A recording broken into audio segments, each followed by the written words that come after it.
Hallelujah, hallelujah.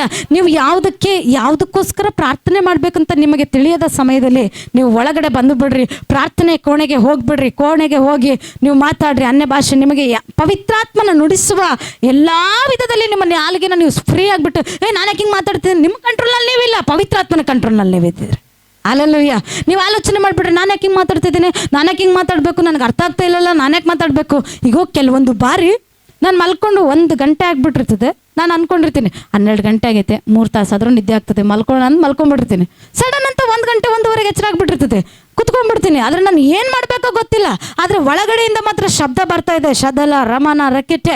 ನಾನು ಮಾತಾಡ್ತಾನೆ ಇರ್ತೀನಿ, ಪ್ರಾರ್ಥನೆ ಮಾಡ್ತಾ ಇರ್ತೀನಿ. ಈ ಪ್ರಾರ್ಥನೆ ಮಾಡುವಾಗ ನೋಡ್ರಿ, ಈ ಅನ್ಯ ಭಾಷೆ ಪ್ರಾರ್ಥನೆ ನಿನ್ನನ್ನು ಮಾತ್ರ ಕವರ್ ಮಾಡುವಂಥದ್ದಲ್ಲ, ನಿನ್ನನ್ನು ಮಾತ್ರ ಸುತ್ತಿಕೊಂಡು ನಿನಗೆ ಮಾತ್ರ ಸಂರಕ್ಷಣೆ ಕೊಡುವಂಥದ್ದಲ್ಲ.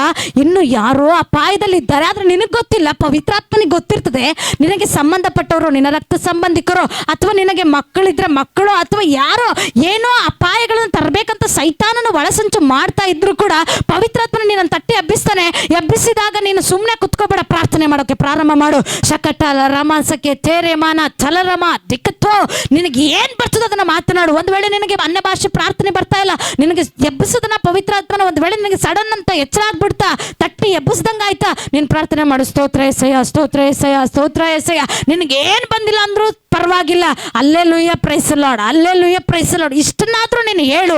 ಆದರೆ ಇದನ್ನು ನೀನು ಮಾಡುವಾಗ ಎಲ್ಲಿಯೋ ಸೈತಾನನ ಒಳಸಂಚು ಮಾಡೋದನ್ನ ದೇವರು ತನ್ನ ದೂತರನ್ನು ಕಳಿಸಿ ಅವನ ಬಲಗಳನ್ನು ಮುರಿದು ಜಯವನ್ನು ಕೊಡುವವನಾಗಿದ್ದಾನೆ. Hallelujah, hallelujah. ಪ್ರಾರ್ಥನೆಗೆ ಮಹತ್ತಾದ ಭಯಂಕರವಾದ ಒಂದು ವಿಶೇಷತೆ ಇದೆ ರೀ. ಹಾಲೆಲೂಯ. ನಮಗೆ ಗೊತ್ತಿಲ್ಲದ ರೀತಿಯಲ್ಲಿ ವಿಶೇಷತೆಗಳಿದೆ ಪ್ರಾರ್ಥನೆಯಲ್ಲಿ ಪ್ರಿಯರೇ. ಹಾಲೆಲೂಯ. ನೀನು ಪ್ರಾರ್ಥನೆ ಮಾಡ್ತಾ ನಾನು ಸವಾಲಾಕಿ ಹೇಳ್ತೀನಿ, ನೀವು 1 ದಿನಕ್ಕೆ 1 ತಾಸು ಅನ್ಯ ಭಾಷೆ ಪ್ರಾರ್ಥನೆಯಲ್ಲಿ 3 ತಿಂಗಳು ಸತತವಾಗಿ ಒಬ್ಬ ಸೇವಕರು ಹೇಳಿದ್ರು, ನನಗೆ ಸವಾಲು ಹಾಕಿ ಹೇಳಿದ್ರು. ಅವ್ರು ಹೇಳಿದ್ರು ಏನು ಗೊತ್ತಾ, 1 ತಾಸು ಅನ್ಯ ಭಾಷೆ ಪ್ರಾರ್ಥನೆ 1 ತಿಂಗಳು ಮಾಡಿ ನೋಡು, ಅದರಲ್ಲಿ ನಿನ್ನ ಜೀವಿತದಲ್ಲಿ, ನಿನ್ನ ಕುಟುಂಬದಲ್ಲಿ ಏನೋ ಒಂದು ವ್ಯತ್ಯಾಸ ನೀನು ಕಾಣ್ತೀಯ. ಅದನ್ನೇ ನೀನು 3 ತಿಂಗಳು ಸತತವಾಗಿ 1 ತಾಸು ಪ್ರಾರ್ಥನೆ ಮಾಡಿ ನೋಡು, ನಿನ್ನ ಹೊರಗಡೆ ಕಾಣುವಂಥ ಈ ಒಂದು ಕಣ್ಣಿಗೆ ಕಾಣುವಂಥ ದೃಶ್ಯಗಳಲ್ಲಿ ನೀನು ವ್ಯತ್ಯಾಸಗಳನ್ನು ಕಾಣ್ತೀಯ. ಅದೇ 3 ತಿಂಗಳ ಪ್ರಾರ್ಥನೆನ ನೀನು ಅದೇ 1 ತಾಸು ಪ್ರಾರ್ಥನೆನ 11 ತಾಸಿಗೆ ಹೆಚ್ಚ ಮಾಡಿಕೊಂಡು 9 ತಿಂಗಳು ಪ್ರಾರ್ಥನೆ ಮಾಡು. ಆ ಪ್ರಾರ್ಥನೆ ನಿನ್ನನ್ನು ರೂಪಾಂತರದಲ್ಲಿ ನಡೆಸುತ್ತದೆ ಅಂತ.